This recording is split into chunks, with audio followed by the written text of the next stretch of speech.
We back up in this thing. You can't roll with us if your last name don't got no loyalty. Podcast party poppin', but you already knew. I've been rolling with these folks. This that Monday night crew. Millennials versus the world like. Millennials versus the world like you. Millennials versus the world like. Millennials versus the world like you. Millennials versus the world. Millennials versus the world like you. Millennials versus the world like. Millennials versus the world like you.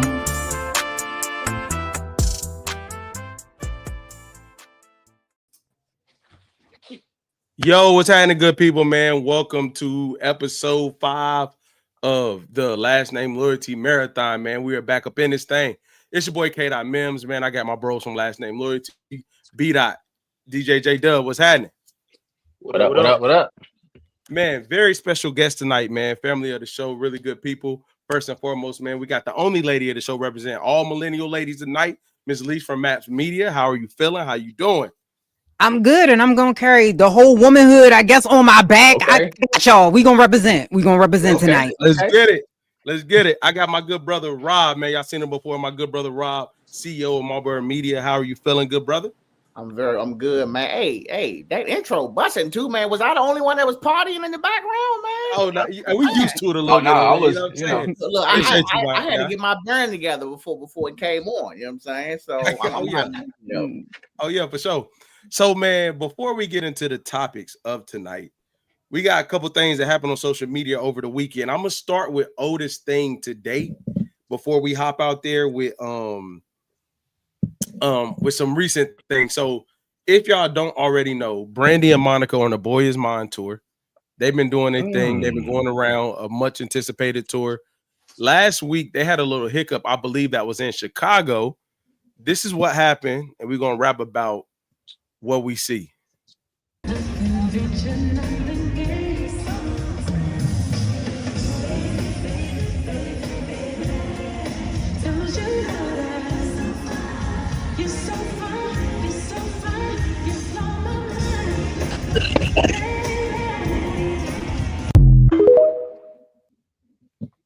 All right, so if you didn't see it in real time and you don't know what happened on the video, Brandy mid-show said, the sound is weird. I'm out of here. Performed a little bit like we saw and walked off. My question to you all, because you know Brandy is a OG, I gotta say, beautiful voice, best career. She has some history that followed her about. She has some history that followed about if she's hard to work with or not. What's y'all thoughts on the professionalism of not finishing the show and walking off? I'm gonna say what she did later, but let's start there. What's y'all thoughts on that? I guess I'll go. To me personally, if I paid my money, I would be very upset. Like if I paid my money to see both Brandy and Monica and you walked off. I mean, she did put out a tweet. I believe she said that she felt faint. And that's why she did it. It seems a little weird by how that happened because you didn't seem faint if you saying that it sounds and then you walked off. But I'm like, not on baby. Then you walk off in the mid song. Yeah, that's crazy. That's crazy. Yeah, I got a problem with that. Yeah, that's why I came to just gonna cheat. Yeah, I got a problem with that. I came to see you perform and you gonna walk off. You should have just fainted on the stage. I wouldn't have felt as bad then. Aggressive. That's a little aggressive, but I'm with you. I'm just saying. What's your thoughts, bro?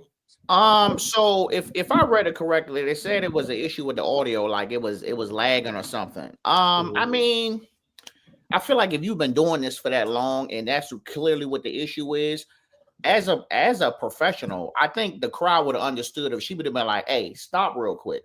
Can you get that together so I can put on the show? And yeah, it might have been a little intermission or something like that, but at least that shows that you still was trying to do it. If you just abruptly just walk off the stage, it kind of come off to me like you just didn't really want to do it. Facts. My thing is this, man. I think everything you all said. The problem I have is that this tour was highly anticipated. It took forever and a day to get y'all on the same tour. And then once you get on it, people are paying money because not only for whatever reasons we want to go through, people love Monica and Brandy together. To your point, Rob, she's a professional. And she should have handled that part. But why do all this to get this tour and not give it the best of your ability? Brandy has a knack for saying she's hard to work with. They said it to her when she was on Moesha. They said it about her when she was going through before. That's why her, I can't defend Ray J, but that's why her and Ray J allegedly aren't close. I'm just saying, like, Brandy, break the mold of what people think of you. This is not helping. Because you want that faint when you was getting down them stairs. Well, for the ladies, to be fair, anything that Ray J touched, I'm a little questionable. Okay, I'm a little questionable. Anything that Ray J touched, and Ray J, I think he had a part to play in this, or at least he was talking about really getting them together and really trying to push this. And I'm not going to say he was the reason, but anything that he touches, I'm a little bit suspect of that. Now, if she really was faint, I'm not going to say you stand out there till you pass out. That's not what I came here to see. I didn't see that. But if you're going to walk off because the sound is wrong, at least time it right. You should at least did sitting up in my room, because then I'd be like, oh, she going to go sit in her room. Like, at least plan that out so that it go right. You know what I'm saying? So that people won't be as mad. But anything Ray J touch, no. So after the whole Krishan thing, no. My question is, how far into the show were we at this time? That don't matter, bro. I'm just asking because it's really just further proving my point. How far into the show were we? Was she halfway? Was it the beginning? Was she at the end? If you was feeling faint, what there would have been some signs of that, the previous song or the previous song for that before that. So was this in the beginning? Was it the middle? Or was it towards the end? It had to be close to the end, because if I'm not mistaken, Monica came through and like did a nice little monologue, brought it together, saying like brought a nice little monologue, brought it together, and then like made sure she said to people like, give her grace. This is what she's going through, and then she ended the show on her own. Now, if ending the show was early, I'm not sure, but it seemed like they had got through a couple of segments, didn't get to the boy is mine. Closer to the end, she walked off. I just hate that Brandy is a legend, and she keep letting these things stay attached to her name. That's the only part I hate, because she getting too old to get away from it now. Like, that's really who you are now, dog. I was just about to say, I mean, if she keeps showing that, everybody keeps saying that, so you are. As you said, she ain't look faint walking down them steps. She can sing though, boy. I can't take that away from her. That's cool. She wasn't very professional though. And a lot of people did apologize. paid money to see her. I mean, look, she could have wrote a 10-page letter. I mean, the people who was there, they don't care about that. Nah. Did they get a refund? Did we see? know? That's what I'm about to say. Yeah. So I don't think so. I think that's the biggest problem. If people paid their money to see that, and you do that, and there's just a sorry but not sorry, essentially is what she wrote, because I get it. She may be feeling faint. That's how you get canceled in real life. That's how you get canceled in real life doing that. But she almost at the end. Ain't too many people checking in for a Brandy and Monica tour. This was the last time that we was probably going to go for that, if I'm being honest. I agree. Yeah, for sure. For sure. Any last thoughts on Brandy and Monica and her I don't know, bro. Let's move on. Exactly. So, in the good millennial church name, we had Bishop Marvin Winans had a little hiccup at the church. We're gonna watch it. We're gonna give our raw and uncut thoughts on the video and then current church culture. Yes. Y'all not listening to what? That's only $1,200. Yes. Y'all not listening to what I'm saying. Yeah. If you have 1,000 plus 1,000. Okay. Well, I'm gonna work on the other 800. Well, that ain't what I asked you to do. Hey, dog. So I don't know what. Let me be clear. I don't know what they were donating towards. I don't know what he was trying to get. But the gist of the video is they were giving money. He asked for 2,000. She came with 12. She came with 1,200. And my man had that reaction. What's y'all raw and uncut thoughts about saying it that way? I don't care if he was buying Jesus Air Force Ones. I don't care what the money is for. That is absolutely ridiculous. And that is why millennials and younger generations don't go to church. Because what is that? You count my money? You count my money when I'm giving you $1,200? That's a whole check for some people. Say what now? What you trying to do? Buy a plane? Like, what is going on here? What if it's his norm though? Most mega churches do money around that. That ain't most mega churches. That type of money ain't too crazy. Was it the amount he was asking for, or how he went about the donation of 1,200? Why are we even Bro, talking? you called me out. You called me out for not giving 2,000. I gave you $1,200, bro. For something that you really don't even know what it's going towards. Come on, man. Come on, man. Lee said it right. This is why a lot of millennials don't go to church. It's one of the reasons why I don't go. Say more, Rob. Man, look, so I was in the military, right? So, from 17 turning 18 to 21, 22, I was stationed in North Carolina. I was in Jacksonville.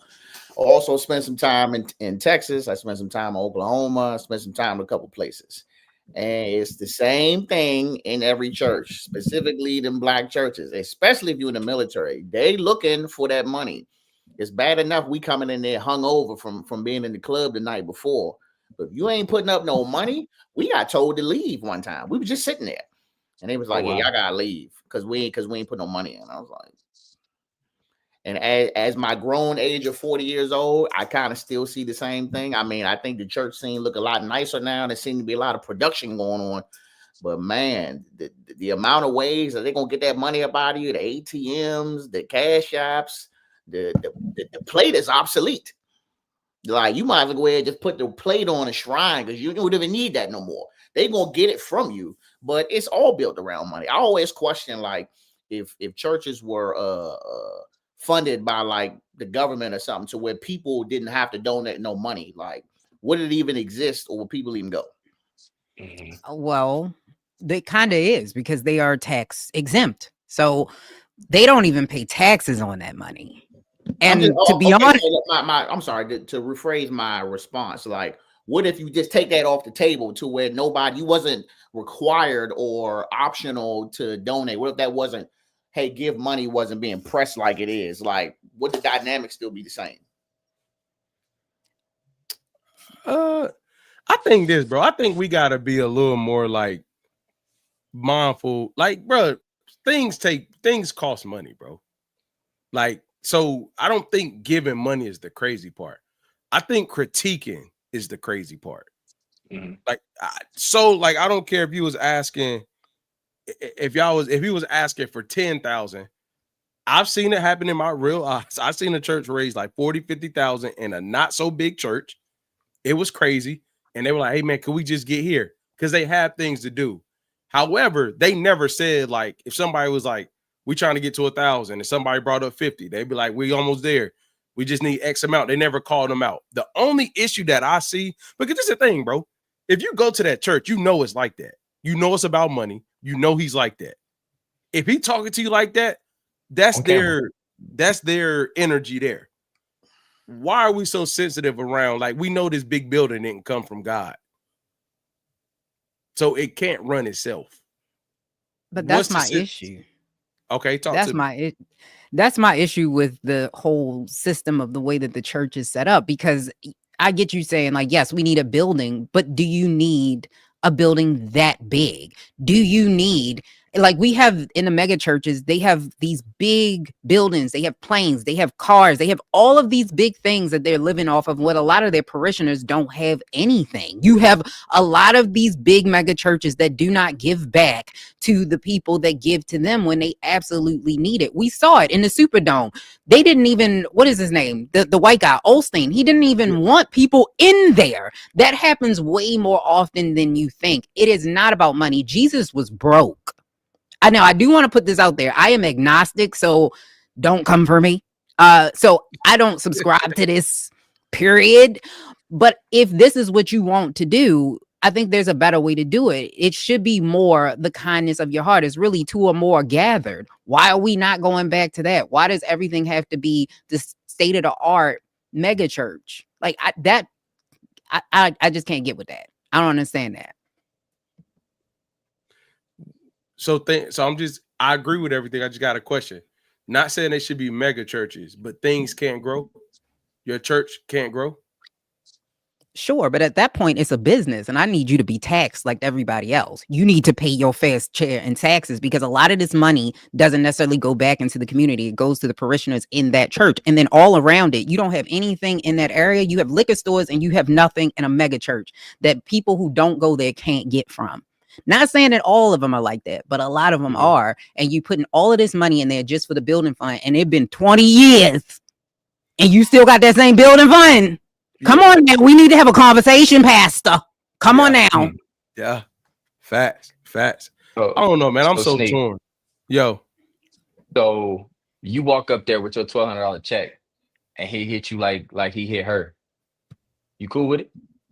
You not saying nothing? You I'm gonna be transparent, bro. I ain't going nowhere with no $1,200 check for no church. That's first. Be real. I ain't giving no $1,200 nothing. Like, I mean, Yeah, I ain't giving no $200 nothing. But if I had to, and he said it's not what you asked for, he's like 800 missing. I'd be like, now 2,000 missing, and walk back around like now I'm going back. Okay. I just, what I have a really hard time with, and I don't disagree for real. I have a really hard time because my grandmother's a pastor, but it's in facing North Carolina, backwood, regular old school, was probably on the Underground Railroad. Now that I look back at it, like that's how old that joint is in a very rural area. Though it was really rooted in community, like the big building you didn't have. You saw the same 25 people every Sunday. But when the building took a hit, like the people were the ones that fixed it or gave the money to fix it.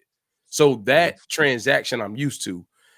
I attend a somewhat mega church now. They got satellites and things like that. I actually like it. I'm just not fully invested to where you're going to get my bread because I think I understand. Like, I believe you can have a good pastor that has to do business in 2025. So I try to eliminate myself from that end of it, if that makes any sense.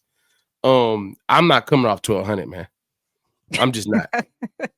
I ain't coming off 1,200, dog. I ain't coming off 1,200 unless it's for daycare, and I don't even want to do that. Oh yeah, I don't even want to talk about that.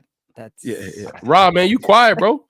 1,200 crazy, bro. Like, you don't love Rob. You don't love Jesus, bro. I don't care if it was $20. You put me on Front Street like that. Not only you gonna have to holler at me after, and then you probably never see us again.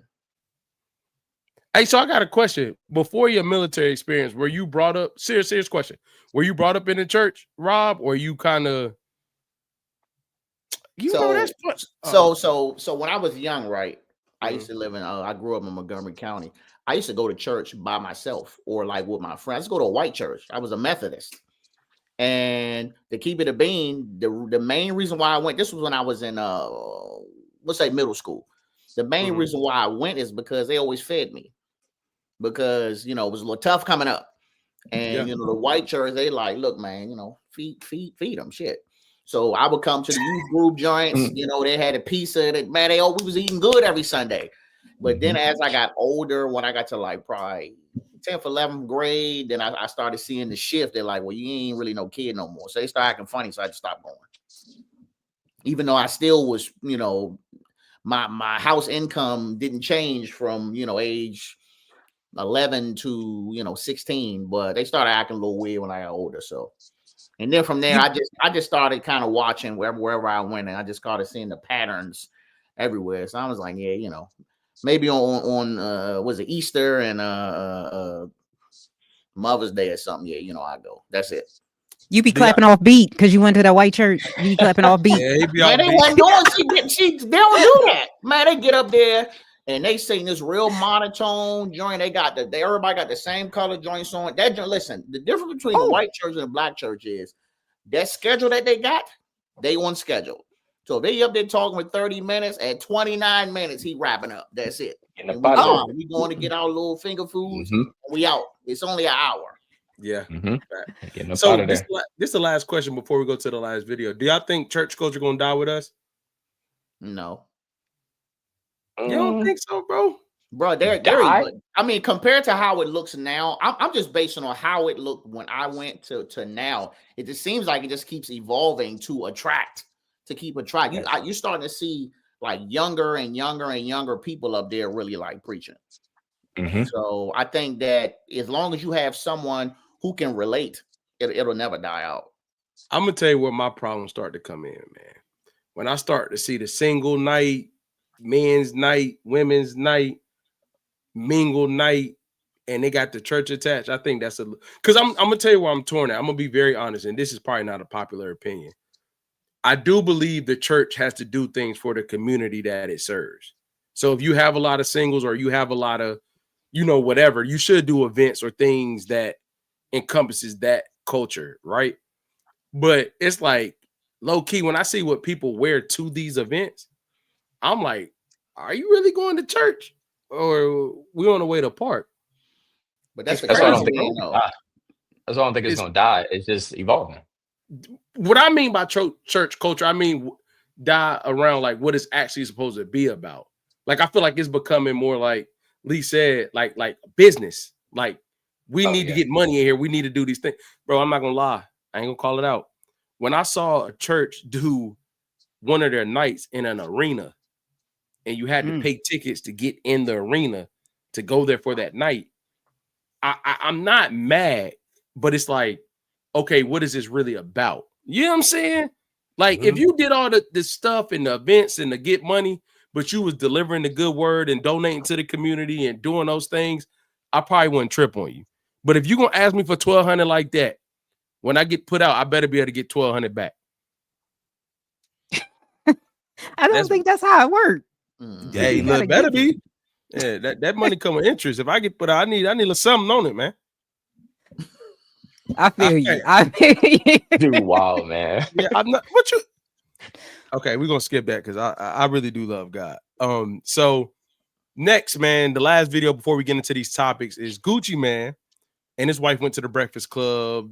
I don't remember, it was yesterday. I watched too much media stuff, but she came and he really was vulnerable about having romantic episodes and her supporting him. So I'm going to show a video of her response to asking how she handled the episodes, and then we'll get into a conversation. First thing I do, I delete Instagram. I delete everything. Even if I got to change his password, I'm changing it because I don't need the public to know he's having an episode. You realize you'd never know about any other episodes since September 13th because I control that. Because you're not going on Instagram, you're not going on Twitter, it's deleted. And I just control everything at home. And now before the episodes come, I catch it. So that's why he hasn't had another one. And how you catch that is he doesn't speak to you. He wants to be left alone. He don't eat. He does not sleep. Text messages, there's a period after each word. And I'm like, you're going through an episode. You're sick. No, I'm not. Ain't nothing wrong with me. Why do you think that? You're not speaking to me. Well, there's nothing to talk about. I said, well, that's not how you speak to your wife. And I'm like, you're sick. And we snap out of it right then. Wow. We heard Kim this week say how Kanye just used to give away their cars and stuff when he would go through episodes. And in the book, you talk about I did that. You just used to be giving away stuff. I gave away jewelry. Money. And jewelry money, cost so much. Money. You know how much it costs for jewelry? Like, I gave away. I would give my friends jewelry, and like they know I went well, they'll take it. Damn. They take That's why I advantage.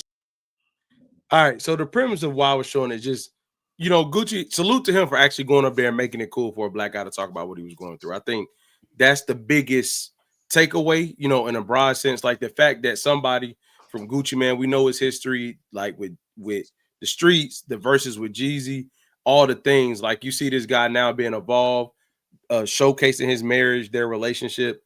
But what's kind of y'all your raw opinion about it in general? Gucci going, explaining, and the support his wife showed, man. Rob, I'm gonna be that man. You been quiet up there. I'm gonna throw it to you first, bro. Go ahead, Dot. Respect his wife for that. Stepping in where she saw fit. And I respect him for allowing her to do it. She understands, and I guess he does as well, understands that doesn't need to be put into the public, which a lot of people don't understand. A lot of people be like, oh, first thing I'm gonna do is pick my phone up and put it on social media. And she is so invested in him and loves him, in my opinion, loves him to the point of catching it before it even happens and not getting mad at him, not downing him for it, but helping him snap out of it. Rob, what you got on it, bro? I think that's a good woman there, man. Pick you up when you need to get picked up, man.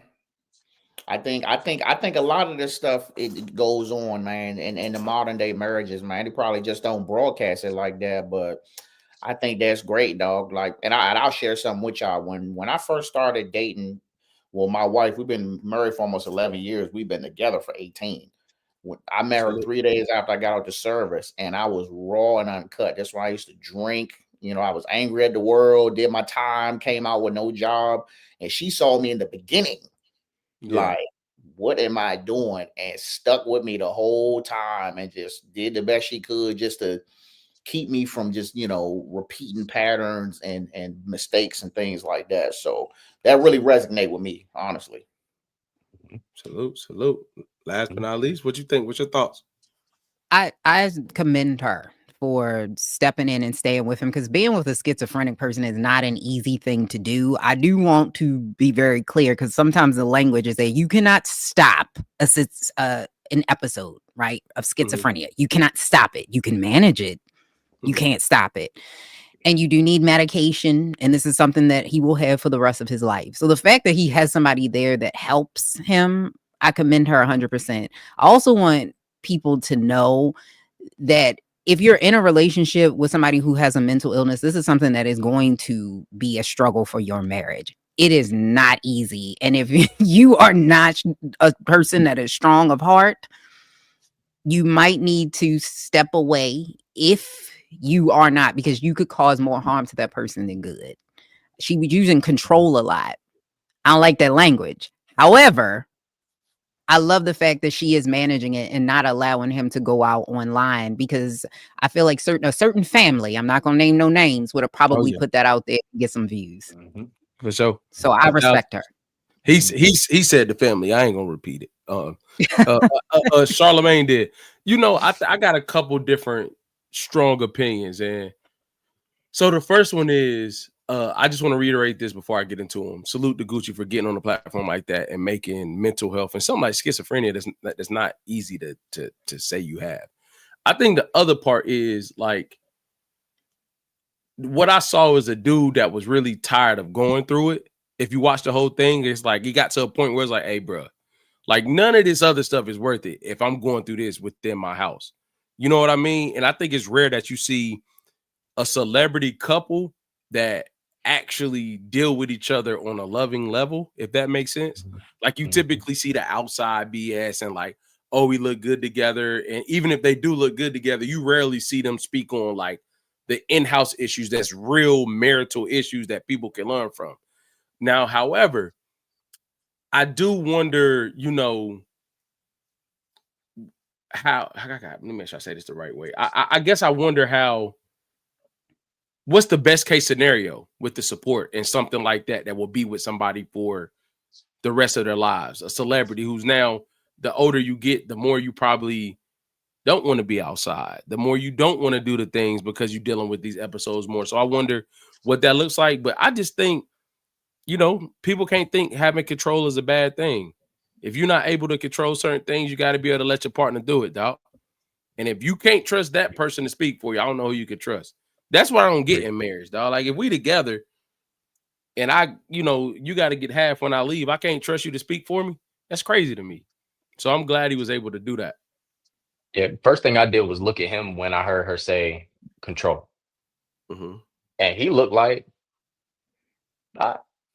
he believed everything that she was saying. Everything she said was the truth, and he stood behind it. That's why I was like, I respect them both for what they've done, what they're doing. Yeah, you said allowed too. That was crazy verbiage, bro.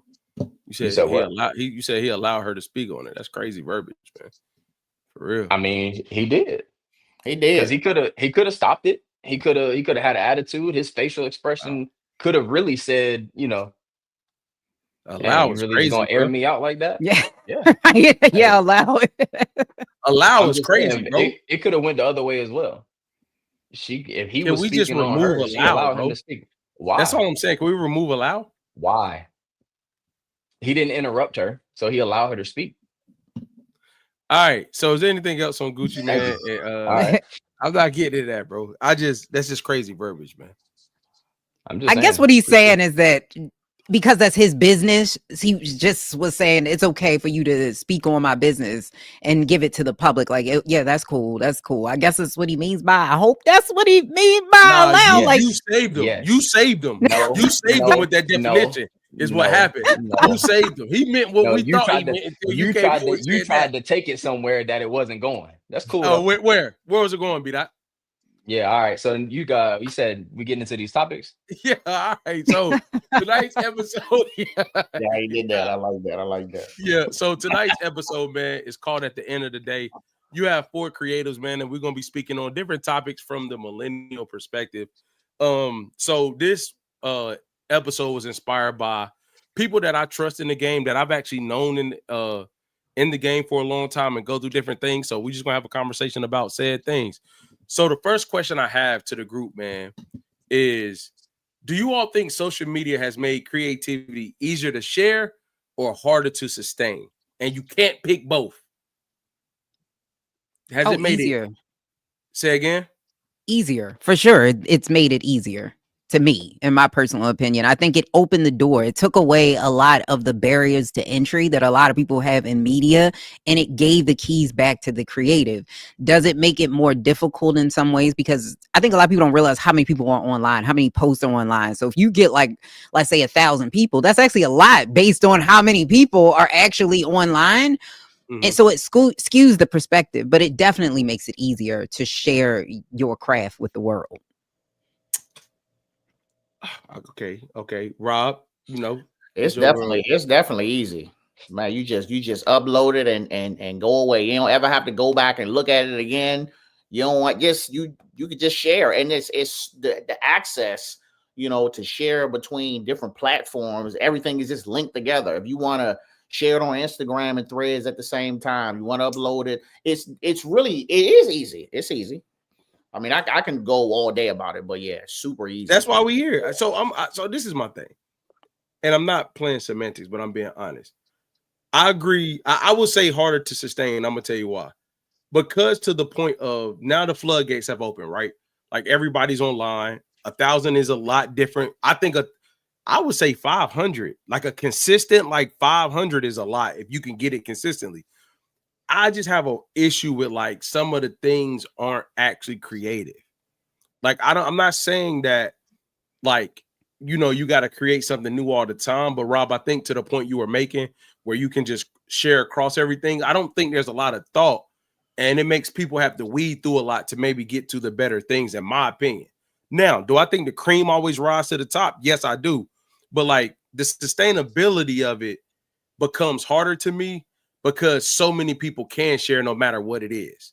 Even if it is BS, they can just share. Now, am I happy it's that way? Yeah. But all creativity ain't created the same to me. I think a little more thought still goes a long way in this space. I think the difference between traditional media and this media is what she said, is as far as we have more stations of it, but you also splitting all those eyes a whole bunch of different ways. You know what I mean? No, and I agree. For better or for worse, it's easier to share. Will you have more BS? Can I cuss on here? Yeah. Okay. There's more shit out there for sure. But at the same time, there's always been shit media. The difference was you had the gatekeepers that picked the shit, and they were the ones that said, okay, this is what the world will get. So that's the difference. Is it harder to be noticed? Yes, but it was always hard. When you had to make sure you got a manager and you knew somebody to get in the door, or better yet, somebody knew you, because it doesn't matter if you know them if they don't fucking know you, if you're not in the room. So somebody had to know you before you could sit down in somebody's seat. Let's say you wanted to go and get on to MTV. You had to know somebody, and somebody had to know you to get you in that door so that you could meet the right person. Same thing with social media. The difference is now if I create a good enough product, I don't need to go through that gatekeeper that will tell me whether or not they like me. And a lot of the times we will see that people get pushed away and then they succeed on social media because the gatekeeper thought, oh, nobody would consume this. And that's not true. So I say, yes. Is it harder in some ways? Yes. But I think it also makes it easier. That's fair. I'd say is harder to sustain. Do I think it's easy to share? Yeah, obviously, like everything that y'all have said. But you're constantly in competition with the next creative, right? Which is cool, but as we said, there are hundreds of thousands of people who call themselves creatives trying to go to the same places that you're going. You're constantly in competition with more people now. Um, Outside of knowing the right people with social media, you gotta not only know the right people, but uh you gotta fight against the bigger names, right? We kind of see it sometimes with the things that we do, where you put something out and a bigger name tries to copy it, and now all of a sudden they did it, right? Because they got a bigger name, bigger following, more people see it. You're constantly fighting against that, which is why I would say it's harder to sustain. It's harder to uh get to the top and stay at the top. I feel like they ain't really no super top no more with this social media thing, bro. I feel like there. I'm gonna be really transparent. There's like a rat race. You get right above it, and there's a lane right here where you can get, depending on how hard you're willing to work, you can get some bread right here. Then there's a lane above that where you're in between. Okay, my friends and family know me and support me, and I got 50,000 followers. I'm a well-known media personality, podcaster, whatever the case may be. And then you got the $1 million worth of games and a Breakfast Club with famous people on them. I think the top is less likely, but there's more money in between the bottom and the top now. There's way more money between the bottom and the top if you can prove there's somebody listening to you. However, I think quality still runs the game. And I think a lot of people put emphasis on quantity, and like you still got to have some type of quality. I don't see, even the people that just talking like this, they're either in a very good niche, they know what they're talking about, and they stay on this thing all day, or they're actually giving real game, just going like this, so it actually holds value. Rob, I'm surprised you quiet on this one, man. I know I'm surprised. I'm listening to you. You spitting that knowledge, man. I'm listening. But I think that's just where it's at, man. I struggle as a so let me ask y'all this. Do y'all think creative and entrepreneur, you could be a creative without being an entrepreneur, or vice versa? Or do y'all think they one and the same? Before I say what I'm about to say, let me ask that question. If you're a creative, are you automatically an entrepreneur? No. Say more. Well, I use myself as an example. So I use my TikTok. So my TikTok is just pick up the phone, say whatever. Hair ain't brushed, beard looking crazy. Just say what I got to say. I already know who my audience is. For some reason, it just works for that audience. And I'm over 1,000 followers. I don't get on there. Every now and then I might bring out the camera and dress something up really nice. But for the most part, it's just here. And I have no intentions of trying to like make no bread from it. It's just an outlet. It's just TikTok is just easy for that type of content. So no. I'm not trying to be an entrepreneur in that state, but my shit is funny though. So I don't think they need to be the same, because an entrepreneur and a business owner are two different things, right? So just because you are creative doesn't mean you have the skill set to be a business owner or an entrepreneur. It doesn't mean that you shouldn't be, but you may not have the skill set. So if you are creative and you know that the business is not your thing, you need a team. And I think that's the part that a lot of creatives don't understand. You should not be doing this by yourself. You need other people around you that can help you in order to do that. If you can't do it right away, yes, you should know how to run your business, because that's your intellectual property. So when you're saying that other people come along and take your stuff, if you know about IP, this is mine, you know how to maneuver so that doesn't happen quite as often. I will also say this, going back, Elvis's music is not his own. This has been happening forever. Like what we're going through still happened. It just happened in a different way. So this is exactly the same. The difference is that it opens the door to me for more people. It is harder to sustain because you don't have a machine behind you. It's just you. And a lot of times when you're a creative, it's just you. And I'm sorry, I'm from Baltimore, so I elongate my vowels. Ain't nothing wrong with that. Ain't no wrong with that. Be more in the building. Good. You know. I no probably problem. have a little. I wouldn't want to call it pushback, but I think it being just you.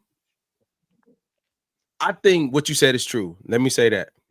I think with it just being you, it should just be you until a point where it can't be you anymore.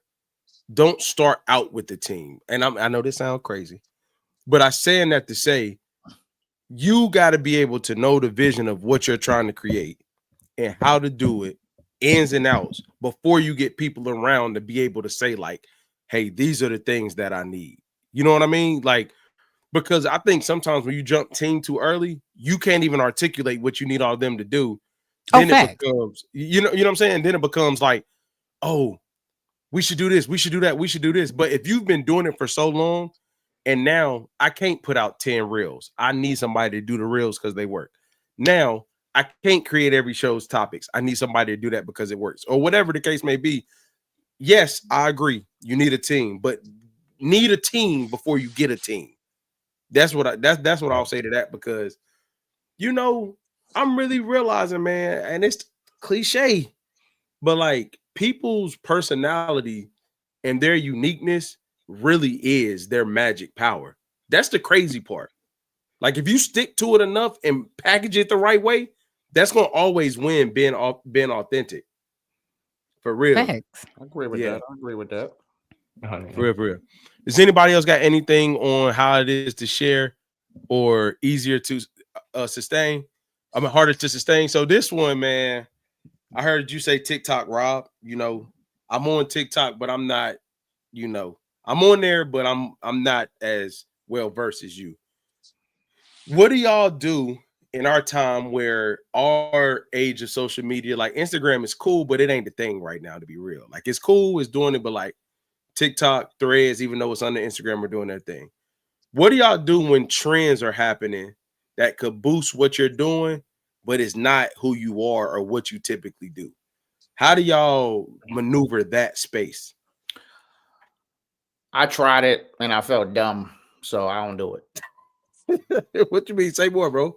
I can't tell you exactly because I did it a couple times, and just something where it just was just something dumb. It just didn't feel like me. There was a lot of times where I had made a video and tried to string whatever the trend was in, and I just never posted it because I was like, man, what the fuck are you doing? That's not even what you do. So nah, I can't, bro.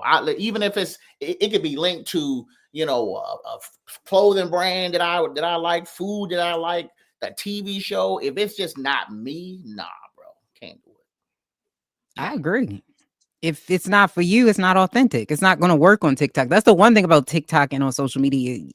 Instagram is more millennials. We like curated stuff. We like it to look pretty. But TikTok is Gen Z. They like it to be fictional authentic because it's not real what you're seeing, but they think it's real.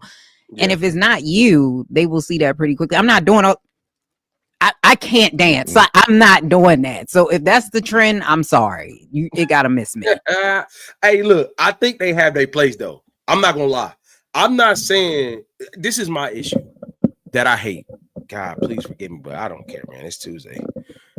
Like I hate when people only rely TikTok on their looks and on the trends to have a presence. Like the second, like if you doing something else and you do a trend, you have a place on that. If you just a pretty girl that mouth the words to the song and get 10,000 likes, you got a deadline. If you just the guy that tries to have muscles and do all those things, you have a deadline. Trends, if you are not just that, have its place though. I will, even though I don't do them, I'm trying to get better, but they have their place. If that's like, if you're doing a trend, but you're known for something else. My issue comes in is when the trends is all you do. Like if I see a trend and I click your page and that's all it is, it ain't no talking points, no nothing. That's when you kind of lose me. Cause I'm like, where are you going with this? It seems like you just want the dopamine from people liking your picture, literally. I just made a video about this. I ain't even posted because I felt like I was just directly talking about. I felt like I was really just singling them out. I was like, nah, I ain't gonna post that. But I did make a video saying like, you know, it was women in these jobs, like you female truck drivers. You know what I'm saying? Like you doing the thing, but you got these low ass damn shorts on, and you doing this extra movement, or you're a police officer, you driving, but you got your button unbuttoned. You don't drive around like that, man. Just whatever, just to bring us in. You know what I'm saying? To say, well, shit. I mean, shit. If she short ass, let me go ahead to follow. Like, come on, man. Yeah. Hey, Ross, so how'd you get there? Man, the For You page, man. Every now and then, man, it's gonna drop a rotten apple in there sometimes, man. Every now and then, you gotta not interested. Shit, not interested.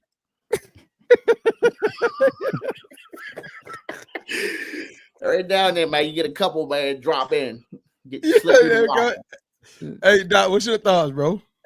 I think that's all social media. All of it is, I want to be seen. I'm gonna put this camera in front of me. I want you to look at me. I'm pretty, I'm buff, I'm whatever. I just look at me. That's what I feel a lot of social media is.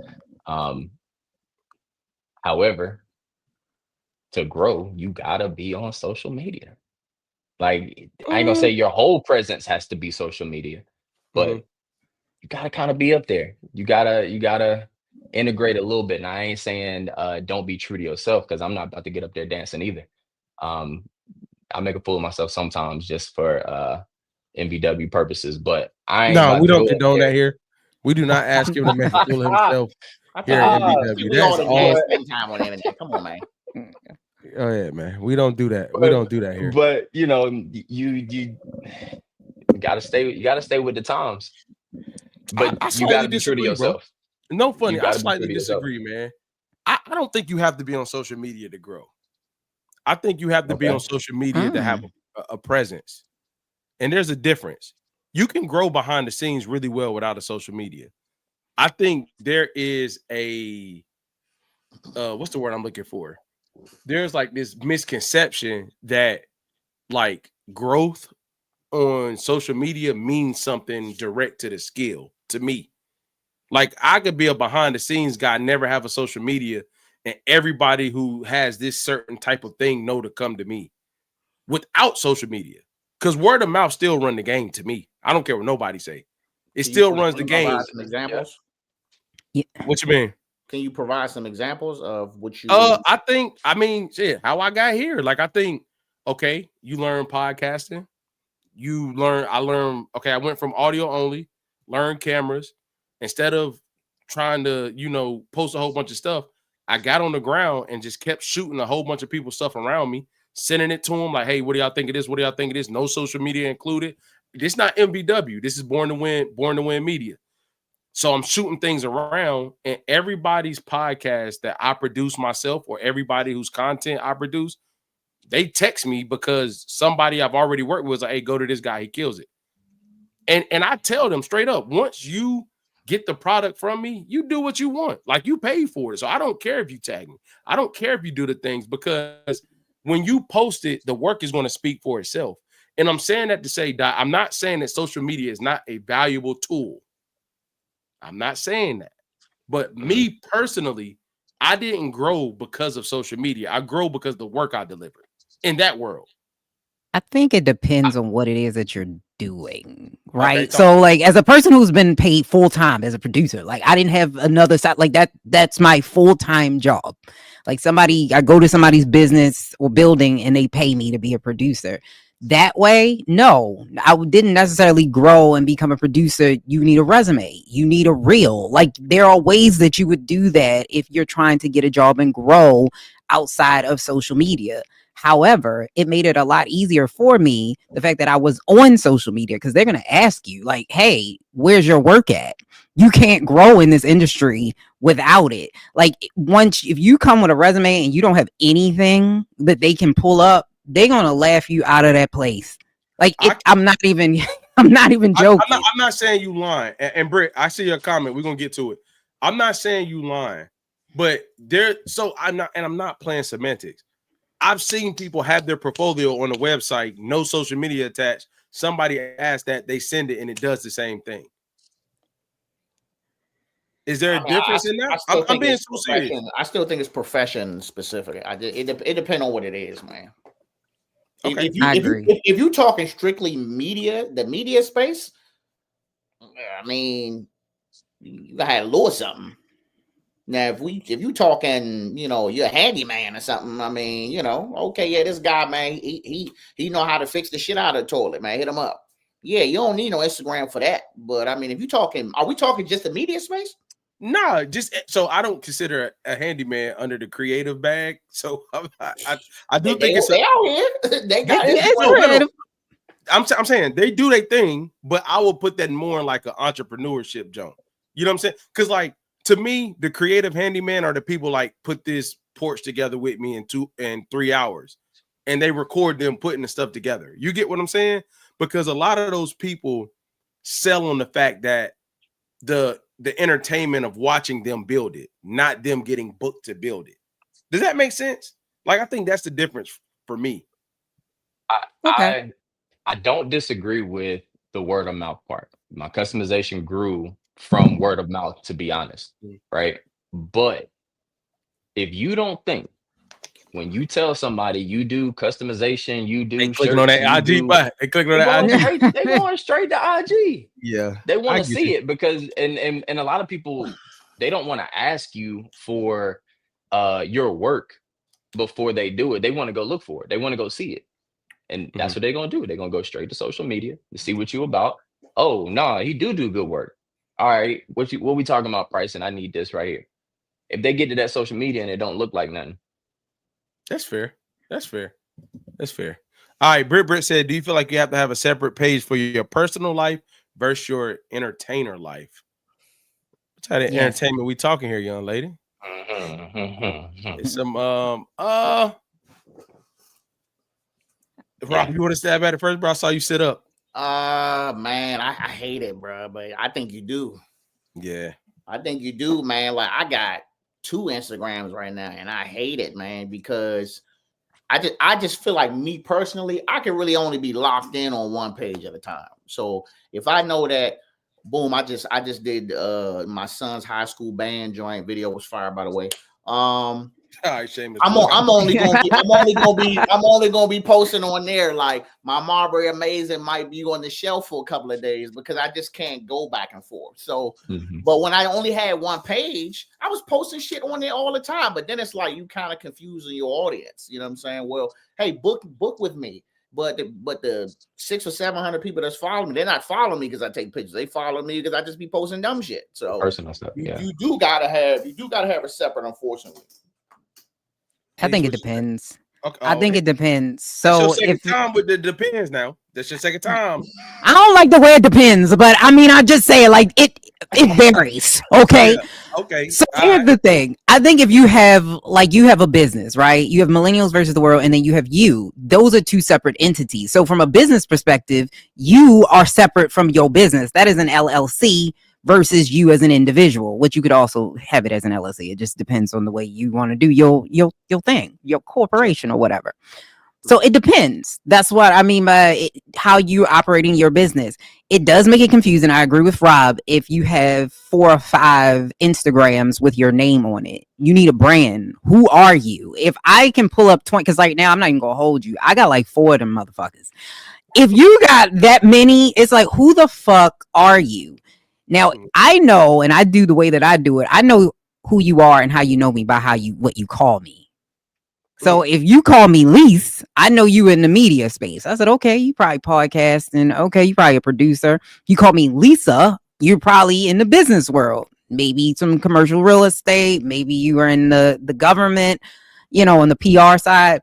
Or, I got some nicknames like, oh, you family. But I would highly recommend you consolidate it into one and then your business entity be separate so you get that money. Yeah, for sure. I wholeheartedly agree. I think to Rob's point, I agree, Rob. But my point is like I let the personal down the sword when it got to. Like that go on the shelf for months at a time. No, brother, but that sometimes you just need regular. It don't gotta be business all the time. Sometimes I just want to get on, get me a good little laugh, man. I want to see some car videos. I don't want to get on, and it's always photography, podcast, camera. I don't want it to be like that's boring, dog. But you want to know what's crazy, bro? I guess because social media is not my entertainment. Like all my MVW or Born to Win Media stuff, when I post it, like after I post it, I make sure I engage with people. I make sure I do that part. But like I'm not a swiper. Like I get on Swiper, YouTube. no swiping. Say again. Swiper, no swiping. Swiper, no swiping. I'm not a swiper. I post, man. I'm gonna tell you how bad I done got. On Sunday night, I scheduled to about through Thursday, man. So I really ain't really looking too crazy. This sound crazy when I say it back. Like I have time of days where an alarm goes off that tells me to check it. So I know to go through and look at everything at that time. So Rob, to your point, I think I'm able to let go of the personal page because I don't spend time looking at things there. Now, if you take away YouTube, boy, my stomach will start hurting. I ain't lying, but I need that now. You could take away cable. Yeah. Is YouTube social media? Definitely. Hell yeah. Definitely. Hands down. YouTube is the finish line. Yeah. For sure. That's where that real money is. Yeah. Oh yeah. And the crazy part about it is that when YouTube started, this is when you know YouTube trying to take it to another level. When they started streaming NFL games, when they bought out the NFL game, like, okay, they got money to play with and they gonna play with it because the NFL is one of the biggest sports entities. To be able to buy out a game like that when you wanted to, it's crazy. So I got a question for y'all, man. It's in the same realm, but let me see how y'all feel about it. How do y'all feel about people that build their brand, not their personal name, on something like, I don't know if y'all consider this a trend, reaction videos or something very specific in order to get to a spot and then try to switch? I give you an example. Like you say you're a comedian. You are super funny. People love you for that. But you did it to get to a point in order to do what you really wanted to do. What's y'all thoughts on when people do that? I don't like that. It's a pivot. Really? Yeah. It's not a pivot, Rob. It's not a pivot, bro. It is a pivot. Not if you intend it. Bro, look at the dudes. You talk about King Bosch and all them niggas who started off doing them skits. Now they want to be actors and shit. That's a pivot, dog. No, that's not what I'm talking about. I actually will respect that if you started with skits and now you want to be an actor. That's different. I will give them that. My thing is like, what's my man name that started as a comedian? Now he want to be a fitness sex star. Oh, what your algorithm look like? I don't know. Right, for real. What you be like to do with all this going on? I see one made it through, huh? No, what's my man name, man? Y'all know what I'm talking about, man. We don't know him. We don't know him. Is it King Karan? Is it King? Say again? King Karan? Oh, he was seated. Used to have a bed. Yeah, like he started out real funny and jokes, and now all he want to do is fitness stuff, fitness modeling and all that. I'm like, but you did the funny stuff to get on, and now completely went away from what you were originally doing. That's a pivot. I hate to say this. Another person. You gotta think, bro. All of them, that whole group, King Bosch, King Von, whatever. All them niggas that was in there. All of them are doing something different now. Davis, he still makes skits, barely. Rob, when you say different, it got to be in the same vicinity, bro. It don't. It's a pivot, bro. They could have made skits. B Simone. What's she doing now? What's she doing? I don't want to get in. I really don't want to get in. I'm gonna let that. She not on OnlyFans, right? I was about to say she got an OL. She almost there. She I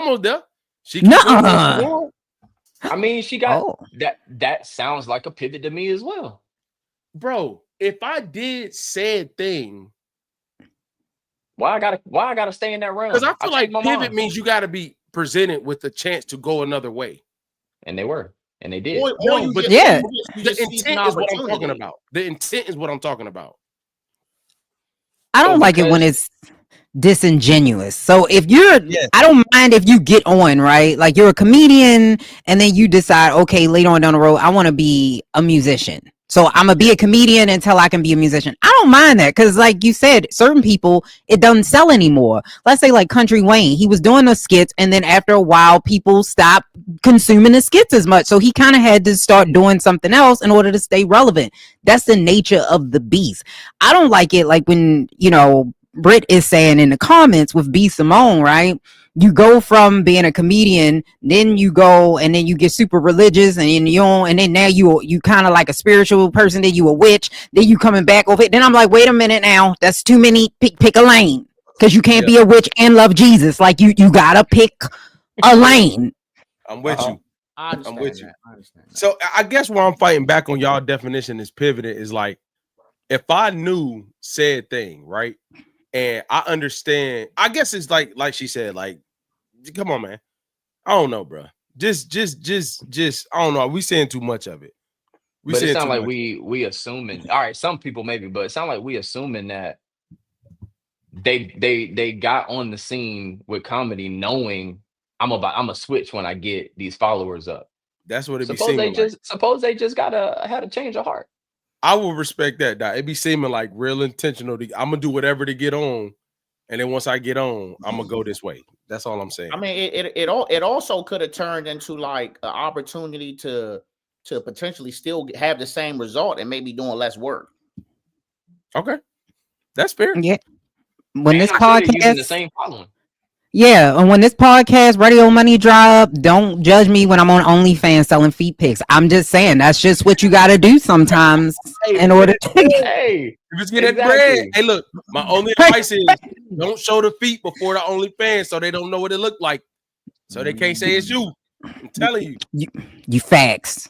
I'm telling you. But I got tattoos, so people would. Man, you better put some makeup on them Jones then or something. Yeah, quick. Man, you ruining my career before I start. I heard people really be getting off on the foot pictures, man. Go ahead, Rob. Tell them what you told me. What? Man, look, I don't know nothing about no fans. I don't know nothing about that. I don't know nothing about no fans only. Yo. Hey, nah, man. Well, you know I don't know. I be saying it wrong. I was saying it wrong for a minute. It was like, what the fuck's a fans? Nah, he don't, man. I was just oh. Yeah, I was just messing with my bro, man. He don't. All right, man. The next topic I have, man, is as a millennial, we're all millennials here. Do y'all feel like the industry has moved past us? Do y'all feel like you in the goods personally, not broad? I want to hear from y'all in your respective lanes. Do you feel like we've learned what we've needed to, or do you feel like, okay, it's time for millennials to look at something else? I'm not talking about the 35-year-old rappers just starting. That's not what I'm talking about. I'm talking about people that's been in a space and you see the landscape. Do you ever feel pressure that the industry may have passed us? Like us, our generation specifically, personally, and then broader, our generation specifically? No. Okay, I don't think so. I think a lot of people don't make it in this industry till they like 40 or so, especially like in the lane I'm in is more news. Political news. They don't really become like anchors and sitting at the desk till you like 45. Like a lot of them people be old as fuck. Like they just got on a lot of makeup, but they be like 80 and they be like, Jesus. And so to me, no. I think there are times when I'm talking to Gen Z where I'm like, I don't know what's going on right now. Like, you don't know, I don't know. And they do want younger people. So as a woman, unfortunately, in this industry, especially when you were trying to be like a host or something, they do want you to be a little younger. They do want you to be a little bit more susceptible to the bullshit. But do I think it's past us? No, I think millennials are still very much needed. And to be honest with you, I think we are one of the most grounded generations left. Like no shade to Gen X, but I think we one of the most grounded generations left, to be honest with you. I get you. Dot, what you got, bro? Man, do I think do I feel like the industry has moved past me? No. Do I feel like sometimes it's tough to stay on top of the trends and what's popular when it comes to designing and stuff like that? Yes. But I feel like some millennials adapt very well. And I feel like my attention to detail helps me in situations like that. And then I put that millennial spin on that new age thing. And so no. To make it short, no, I don't think it's moved past us. Maybe some of us, but not me. Rob, what's your thoughts, bro?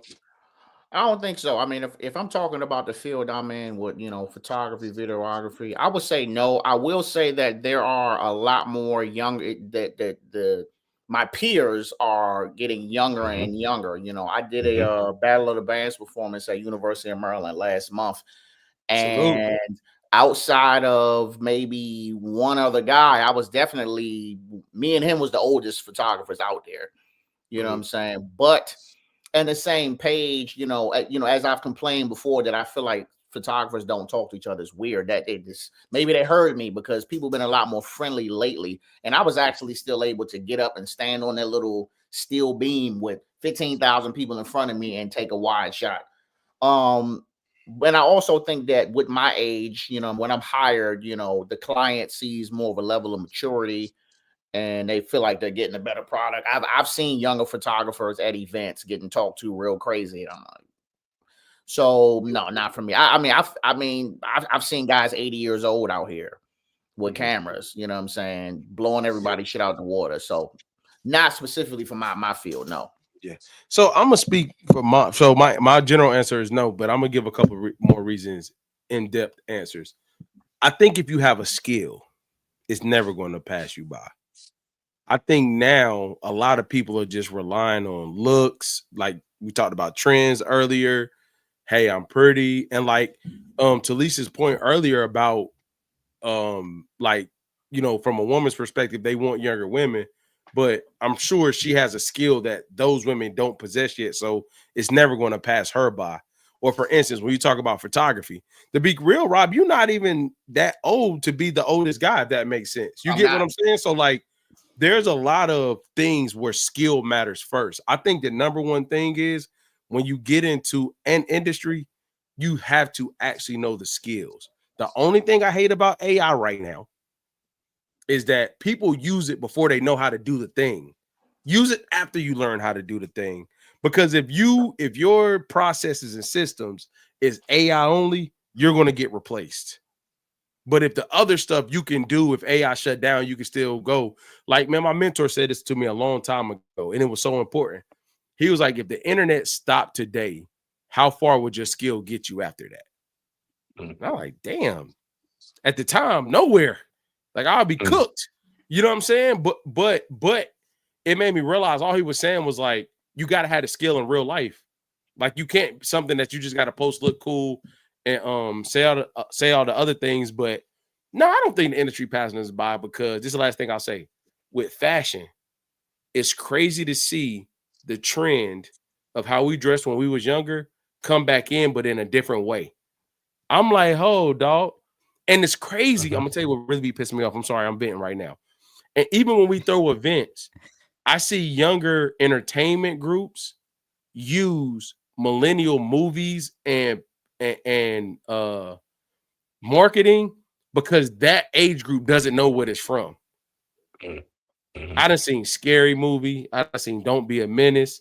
I done seen White Chicks. I'm like, hey, yo, they really, and the young people think they created it. It's crazy. It's crazy. All right. Britt, do y'all think media being in entertainment or behind the lens is oversaturated? Is it ruining opportunities for growth because we have to stay trendy?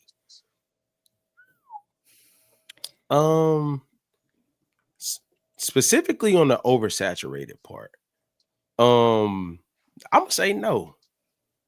I don't want to mean this, and I don't mean this in no disrespect. I think it's only like that at the very, very start/bottom, because there's no clear distinction of what we're doing here. Like, if you put 1,000 people with cameras, 1,000 is aggressive, 10 people with cameras lined up, and you said you start talking ISO or shutter speed or f-stops or manual auto, you're going to weed about 7 of them out right then and there. So they really not doing what they act like they're doing. So I don't think it's oversaturated. I think the visual makes it seem like people are oversaturated. That's what my opinion is. What do y'all think? You can go ahead, Lisa. So I don't think it's oversaturated, because I think a lot of people don't understand, like, even in the entertainment industry and in social media, you need the smaller creators in order to keep it going.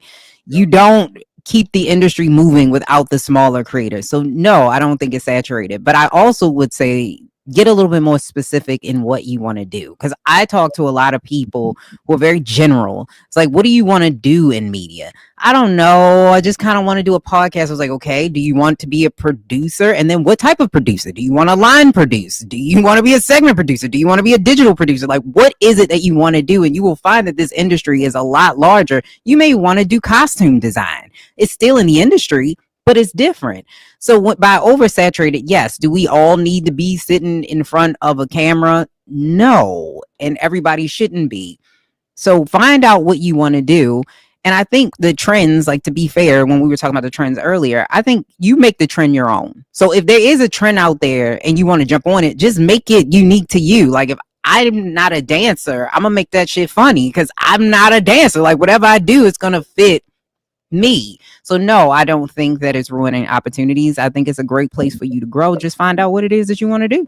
Can I ask you a question to what you just said? You being someone that's like very knowledgeable about not only front, because I heard you just say about people thinking about jumping in front of the camera first, and then there's a lot of jobs in between, you know, the in front of the camera and behind the lens. Do you think people don't like those other jobs because they're not quote unquote cool, or do you think it's out of ignorance, not knowing that those other jobs exist to make the bigger machine go? Both. So having been in the industry, it's both. There's some people that just don't know that a booking producer, because depending on where you work, the bigger the place you work, like a CNN, they have countless amounts of money. So you're going to have a booking producer, and your segment producers are different from your line producers, right? But if it's a smaller shop, they may be one. Whereas some people just don't know that those are different things. They don't know you can do that. Make a full-time job just booking people. Like, that's a job. Just finding people and booking them. You can do that. Whereas some people get behind the camera because they think they can get closer to being in front of the camera. We got a lot of narcissists out there. A lot of people that want to take the shine, because when you're behind the scene and you're a producer, you don't get the credit. Now, you control the show. A lot of people don't understand that. If you are the producer, you control the show because you control what gets in that rundown. So sometimes you might want to be behind the scene because I can control it. Mm-hmm. Back. Okay. For me, I don't think it's oversaturated, man. I can use myself as an example. Back when I was podcasting, that's the old Joan back there, still on YouTube. We're trying to get him back in the game, man. We're trying to get him back in the game, man. That ship is sailed. I pivoted. I used to do this thing, man, where I used to talk sports, and it got to the point where there was people that was talking about the same stuff as me, and I wouldn't post it because I'd be like, well, damn, they done already said it. And then I had a buddy, but he was like, but we want to hear you.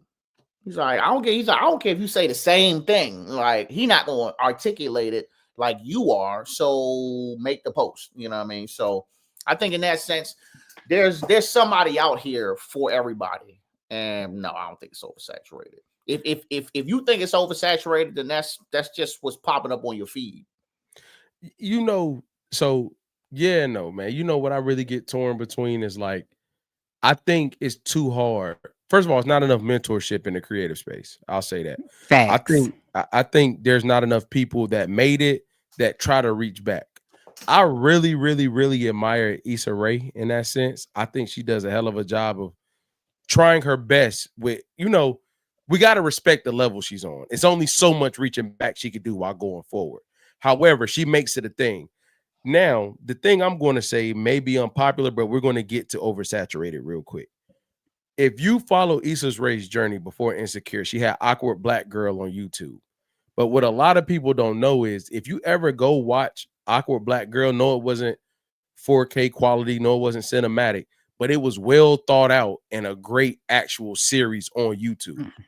So I hate when people take people like Issa Rae and try to use her as an example, but not realize that what she was producing, the quality, you know, she had what she had, but like the show, the writing, the flow, all those things were A1.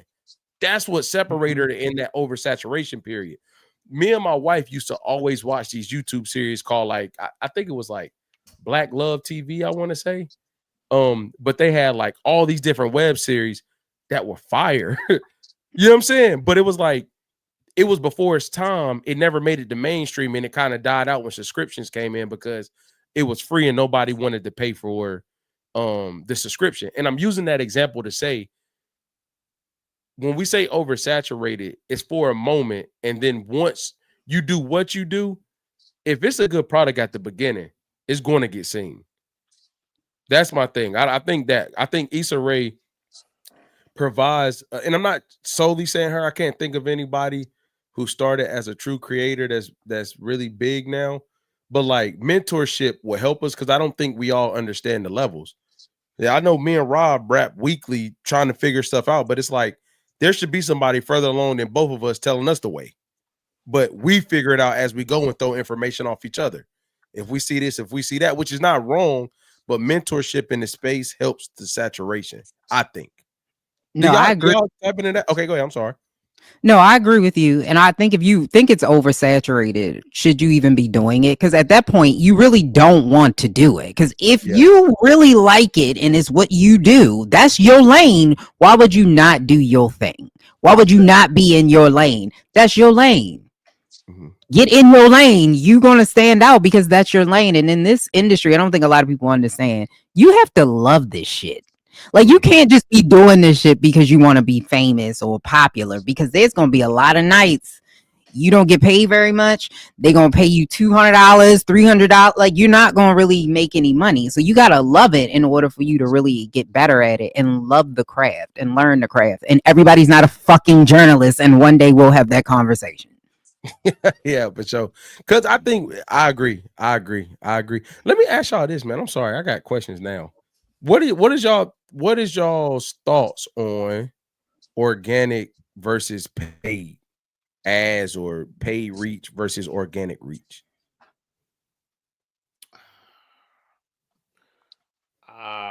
It might not be the right answer, but I think in the beginning, man, you need to be organic as long as you can. I think that once you get to a point where you got a team, you got a set budget, and your content is peak, and people looking for you, you got endless content, it's scheduled every time you go out, it's hitting. Yeah, you might want to go ahead and drop a few dollars on it. All right, Lise, what you think? I've done both. I will say that the organic route, I kind of agree with Rob, because I've done both. Me too. That going organic in the beginning is probably the best way, because it's the best way to determine if your product works for the audience you're trying to reach it to. If you market, you're going to grow a little bit too fast. You're not going to fix the things you need to fix before you expand. So I agree there, but a little bit of both. There's nothing wrong, because that's what marketing is. Like, you have to market your shit, and everything is not going to be organic. At some point, you are going to have to come up out them pockets, run them pockets. So 1,000%. In some way, some fashion, you're gonna have to come out them pockets. But yeah, organic, I think organic definitely to start it. But like we said, I don't see anything wrong with, once you get to that point, running an ad, spending some money, another route other than the word of mouth or the people that are on your timeline. Nothing wrong with that. Yeah, me neither. My only advice would be know how to run them before you go run them, or get somebody that knows how to run them when you want to run them. That's what I'm saying. You got the team together, you good. And honestly, I wouldn't recommend anybody running no ads, no paid promo in the beginning. First of all, you just starting something. You don't even know if this is what you really want to do. You don't even know if it's sustainable. Like, you don't really know. You still trying to figure out who you are and whatever it is you're trying to do. And by the time you ready to really spend that monthly whatever, you should already be solidified whether that you are doing it. Hey Rob, I got a question for you, bro, that I may know the answer to, but I think it's important because you spoke about it earlier. So, the captain's log back there, you had the pod for a long time, audio, video. You pivoted into videography and photography. What was it like? I ain't gonna say letting your baby die, but what was it like transitioning from one? How did you know it was time? And what was it like letting one thing go and rebranding as the next? Creative space, but different lanes. Man, hurt my heart, bro. Because I ain't gonna lie to you, it started in the pandemic, but man, bro, I just, what you already know what type of person I am. Like, I'm just where If I see something, I got to know how to do it. I got to know every aspect. I'll be like, oh, I'm doing video. I need to know which camera going to run continuously, which one I'm going to need a dummy battery, which lens. I need to know everything. And I was putting so much into that and putting out a good product. Like my shit was clean. And I had good guests. Like I was putting clips out, man. I was doing all this shit by myself. And the viewership was just not there, dog. And I just was like, all right, I got to do something else. Now I got to try to get more guests. Then I started kind of veering off the foundation of what I started for, which was really sports, and started having people on interviewing about shit that didn't have nothing to do with it. Really just started losing my way. And that's when I was like, yeah, I won't say I gave up, but I was like, well, shit, I did 4 years, man. If I can't get it now, then I can't get it all. But pivoting in the cameras was easy because I was already kind of making videos with my phone, with the cameras and stuff like that. And that shit was paying. I never made a fucking dime from the podcast. And I still got all this equipment up in here. This shit was like 500. Are you serious? What am I gonna do with that? Shit don't even nice though. It's nice though. It's nice as a motherfucker. 500. You'll be on right now. Hey, look, Rob. Hey, Rob, look, bro. Look, man, can we bring back the segments on the bench at least, Rob? Man, look, I do on the benches here and there. Like you see, I ain't made one in about 2-3 weeks, but I'm like, I'm just in a different space now. Like usually I'd be like, well, I gotta do on the bench. Man, if I ain't get to do it, I ain't get to do it. But feed the people. Lise, have you ever been feed me? And see, that's the problem right there. No, real life. That's the problem right there. When you got to feed the people mentality, that's when you drive yourself fucking nuts. That's the sleepless nights. That's the stress. That's the family taking that silent beating because you down in the studio to 1 a.m. trying to edit a video. No, sir. Not worth it. Lise, have you ever experienced having to pivot from one lane to the next or from one space to another or taking a step back to take a step forward? If you don't mind sharing, what was it like and why did you feel like you had to do it? You don't got to be too specific, but answer how you see fit. I just made a pivot, actually. So I was on another platform and it just, for whatever reason, it just wasn't a fit. Like it just wasn't working. And so I had to take myself out of it, even though I felt like it could go places and it was doing things. I just didn't fit. So sometimes you do need to look at what you want and then go there. But this industry is a lonely industry. Like this isn't the industry for you to be able to just keep going and doing. Like you have to make a commitment to this and be consistent because it doesn't happen for most people overnight. Like it's going to take a while. It's a lonely, long ass road and you will pivot many times. Yeah. I think that's the only thing that really hurts us as millennials, yo. That's the only thing that I don't think when we were coming up, we saw, like, I'm gonna speak for myself. The kid in photography club, we ain't pick on him, but he wasn't cool. You know what I'm saying? The broadcasting journalist club wasn't you know what I mean? But to be real, they was way ahead of the game. Even when you got to college, the dude with the camera in the club was not the cool guy. You know what I'm saying? But now, I use Casanat loosely because he's an anomaly, but like there's kids his age that's going to see that and remember what he did. Who can we pinpoint that was an internet sensation? The only one I could kind of remember, and it's going to be like, what? Like, wasn't Country Wayne a little bit like back when Facebook first started and made something out of it? I don't know. That shit was never funny. I ain't remember Country Wayne till recently, yeah, more recent. I remember them old skits. I was just trying to figure out how everybody was watching. The skits was like 8 minutes long. You said they weren't funny, both. Hell no, that shit wasn't funny. Yeah, I think he just, oh my God. I'm like, oh my God, what the fuck? Like, what's so funny? This skit is like 6 minutes long. The humor is gone. Yeah.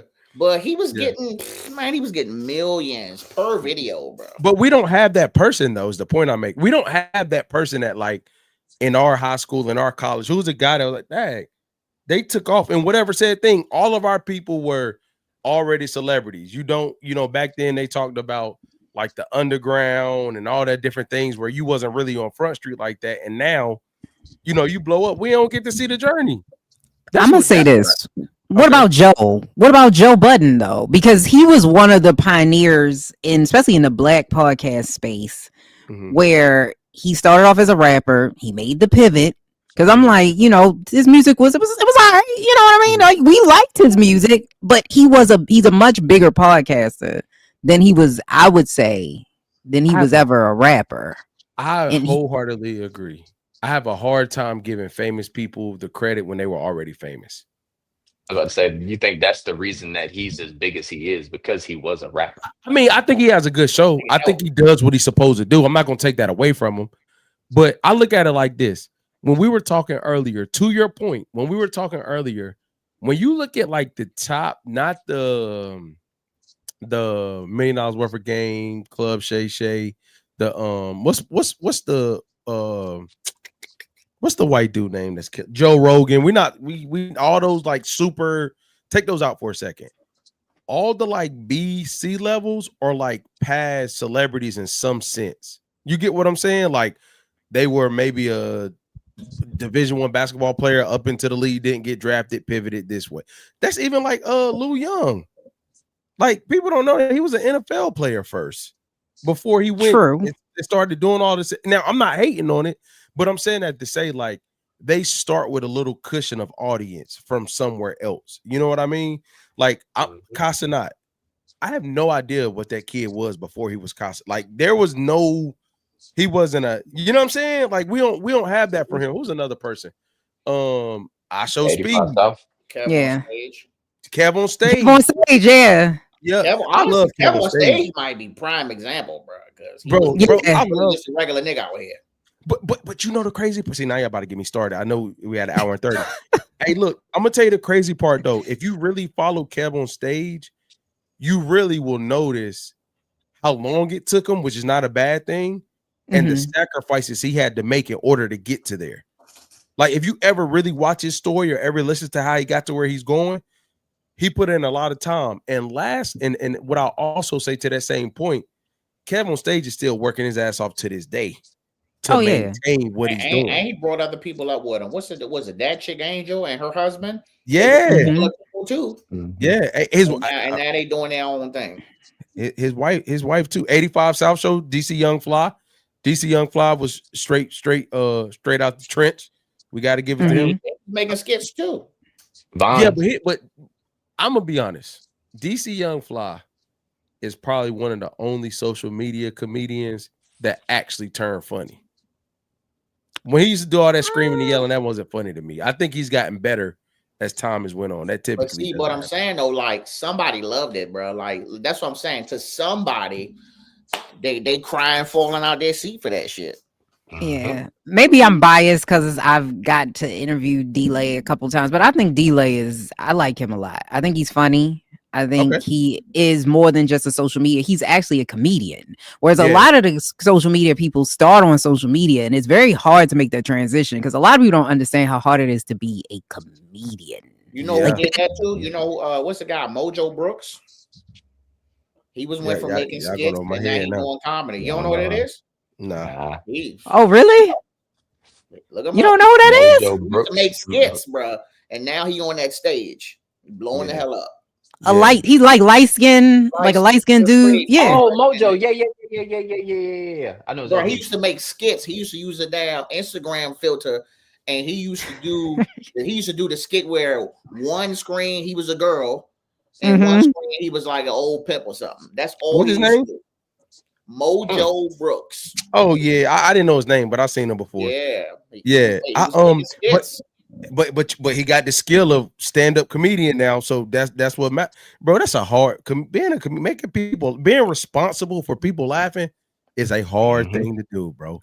Standing up on that stage by yourself. I ain't lying. But it's delivery. It's just like podcast. It's delivery. A lot of people think it's the joke. It's not. It is the delivery of the joke. I can write you 1 million jokes that are hilarious and none of them will hit.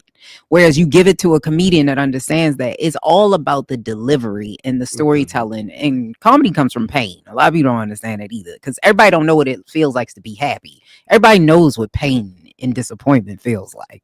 Touche. I thought about doing it at one point, and I was like, nah. You said what? I had somebody told me that I could do it. Yo, I'm not gonna lie, yo.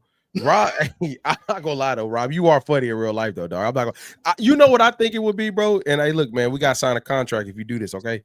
What I think it would be if you just talked about like fly on the wall perspective of the stuff you see, boy. Hey, I wouldn't. That would be the only way I can do it, man. Let me tell you, I don't think I would be the guy just like flaming people in the audience. I don't think I would do that. I don't think I would need to do that. Nah, that's becoming very popular too. What? I mean, I'm not gonna say that shit not funny, depending on who it is, but nah, it's a bit too. It's trendy right now. You want to say? You talking about flaming people in the audience? Like the audience, just you rapping like Mike Epps will be up there. Look at this nigga right here. Da, da, da. Like some people that's their whole act. Nate Jackson for sure. I'll use Mojo Brooks for an example. What he does is he'll be talking to somebody up front. He'd be like, "You here by yourself?" He'd be like, "Where your girl at?" He'd be like, "Call her." Yeah. I seen that. He make people call like he do that like every show. But I mean, it worked for him though. I ain't getting into that. So the last I get it. I couldn't do that. I'm only funny to the people that know me, bro. So last question before we get up out of here, man. When it comes to our blackness, our creativity, do you think it's appreciated? Meaning that black creatives get their flowers, or do y'all feel like it's just being consumed? Meaning something cool comes from the culture. It starts a wave, a ripple, a trend. People do it a lot. On to the next. Do y'all feel like if somebody started something that it's appreciated, the person who started it is appreciated, they get their flowers, whether it turns into a trend or not, it doesn't matter. Which one do y'all land on? Is black creativity being appropriately celebrated, or is it just being the root of all trendiness, I must say, and we moving on from it? I think it depends on how big you get, how popular you are, and then even still, you still got to hold on to that popularity, or it's gone. Okay. Yeah, and I will say that it's not being appreciated. It is being imitated, repackaged, and resold. Yep. And it will always be that way because we live in America and black people are undervalued, not just in America, all over the place.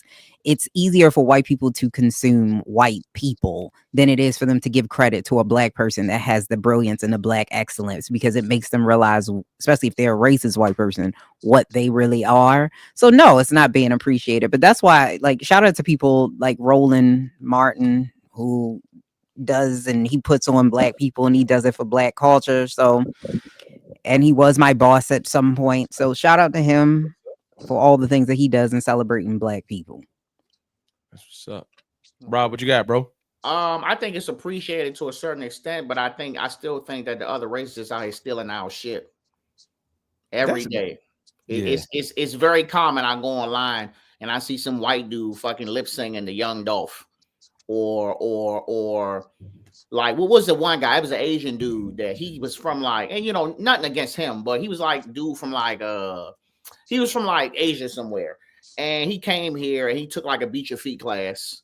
And then like he was just using all this go-go and then beating his feet. And people was like, let him do the cookout and all this other shit. But I'm like, it's plenty of niggas right here to be beating the shit out their feet or choreography dancing. Y'all don't be doing none of that shit. So, or it's even another lady online where she just traditional white lady, but she talk like she black. Now that's great. That's probably how she just grew up. But they like, oh, she must be, she just white and she just talk black. Like now all of a sudden she fucking trending because what? Because she talk black. So yeah, constantly stealing our shit, man.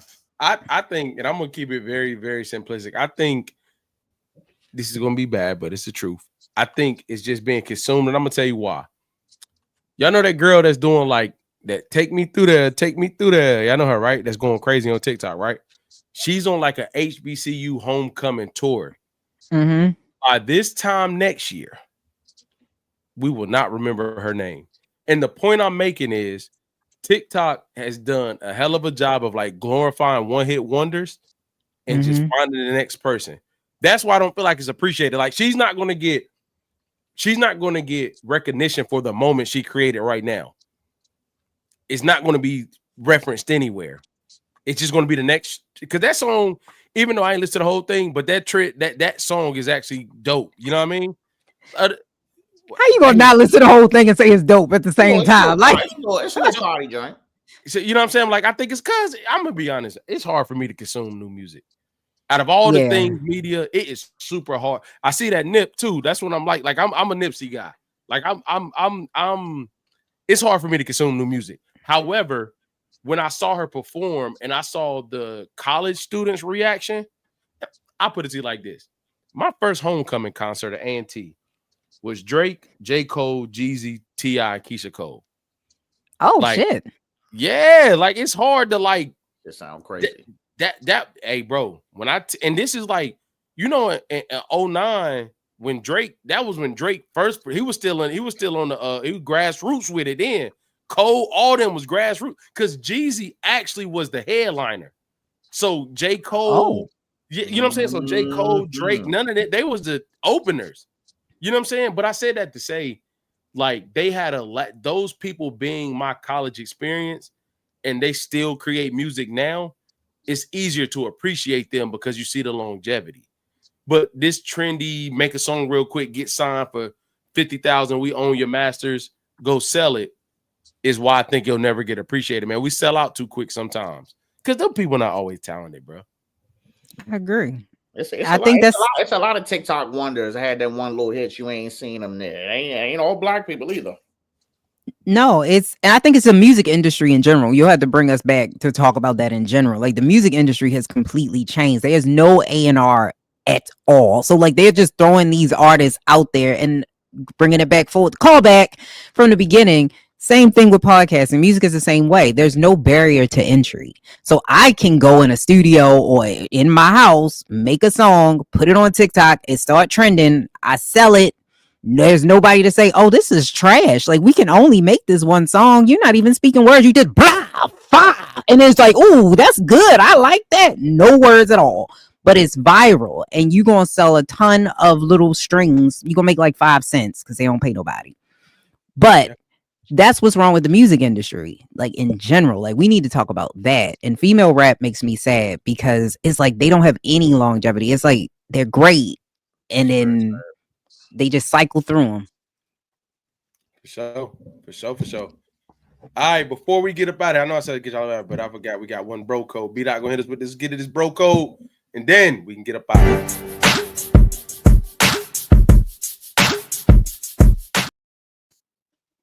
All right, Dot, what you got, my boy? All right, so the bro code for the night is: why do men only start treating a woman right after she threatens to leave? I ain't going first, just so y'all know. I don't think that apply to me. I don't know. So you've never seen. No, I ain't saying I ain't seen it, but I mean, why you think they do that though? Like, why do you think we do that? I've been there. I think that some men, man, they just want to see how much they can get away with. We'll see how far across the line you can go before you be like, well, I'm a roll. All right, shit, I'm playing. Come back. So I just think it's just I don't want to say testing the waters, but it's just seeing how much control do you think you got. Man, I just think only if she lets you, dog. You got to know you can get away with that before you start trying it. You ain't if she there's a certain like level of, I'm being real. This sounds so crazy. Like when you like her, not at this age, Earth 99. When you like her, it got to be a little like worried that she could leave no matter what you do, or you start doing that ignorance. If she give you that little bit of fear, you ain't testing like that. But I think, bro, in reality, dudes know no matter how he treats her, this is going to sound crazy, but it's the truth.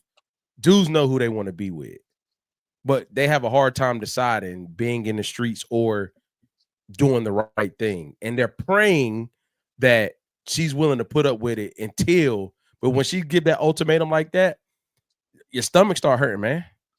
When that stomach start hurting like that, when you think she's going to leave, that's when it get real like, shit, kiss her one more time, Do what you gotta do and then get back home, man. It's over with, man. It's over with. I'm not a bro. I don't know if I can I speak on this? You absolutely Yeah. You in the game now. Definitely. Sure. You in the game now. Okay, I'm in here. I think, if I'm being honest, a man that's going to do that, it seeks out women that exhibit behaviors that lets him know that he can get away with that. They are specifically going after women that they know that I don't have to treat you right and you're not going anywhere. That's why you'll see men that oftentimes men will date down, especially with money, because they know that I can control you. So I can get away with a lot more if you make less money than me. So that's what men do.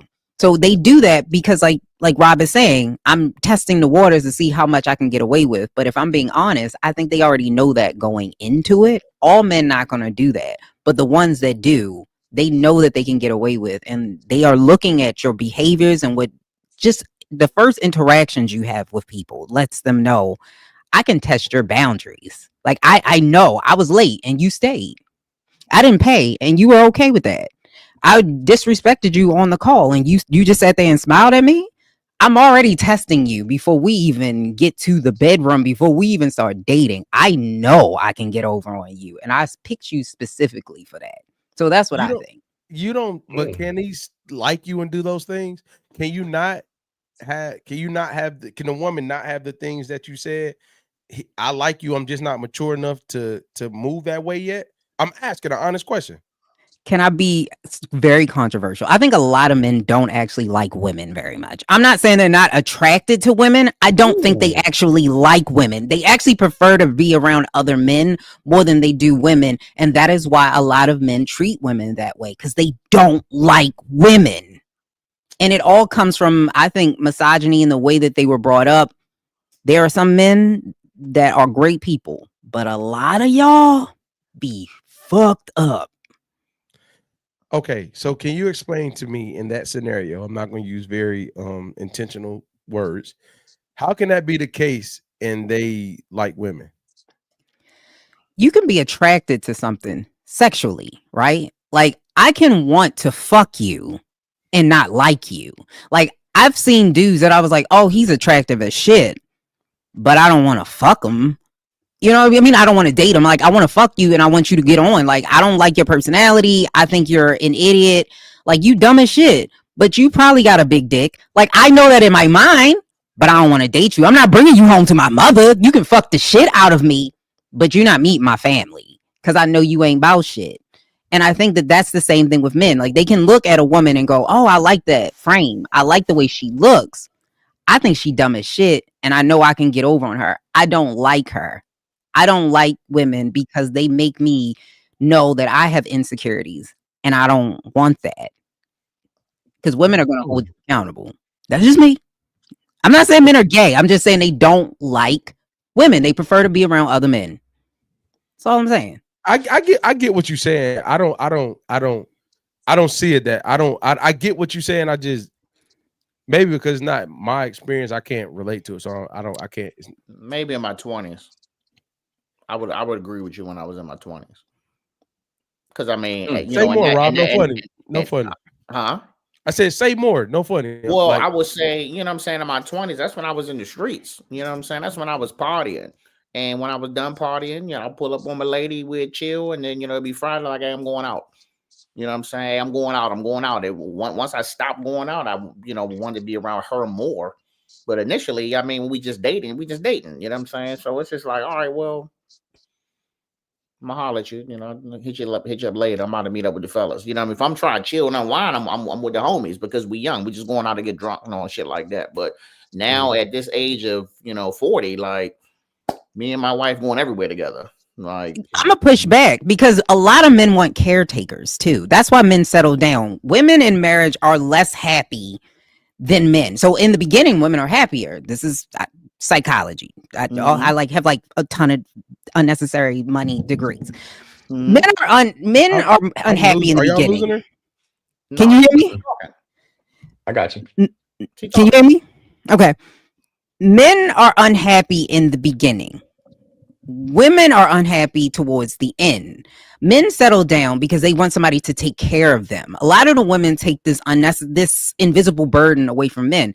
I'm going to track your doctor's appointments. I'm going to take care of the kids. Men live longer than women as well in marriage, whereas women die faster. So it's like we're giving you the things that you're taking from us. So that's why I know that there are older men that also don't like women. They want a caretaker. And I always say this, women are looking for a savior and men are looking for a slave in a lot of cases. And this is why a lot of relationships don't work, because they are not really looking for the give and take that it takes to be in a relationship. And I'm not saying all men, I'm not here bashing men, but I'm just saying there is a nice amount of men that even in their older age are looking for somebody to take care of them, not necessarily somebody who is a partner to them. They don't want to be alone. That's fair. I think it's real. Sad. And I think earlier when you rooted in like a lot of people haven't dealt with their upbringing. So the way they view certain things could really do that. But you know, back to the original question. Man, you know, I don't know, bro. I feel like when you like her, man, she about to go. Low self-esteem, whatever the case may be, your stomach start hurting, man.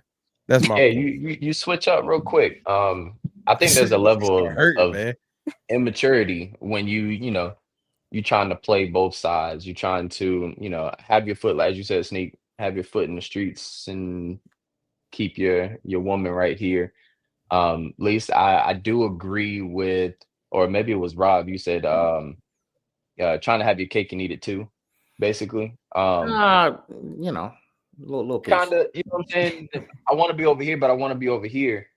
But when she throw that ultimatum at you, and you really truly do like her, you're gonna let it go. You're gonna shape the hell up.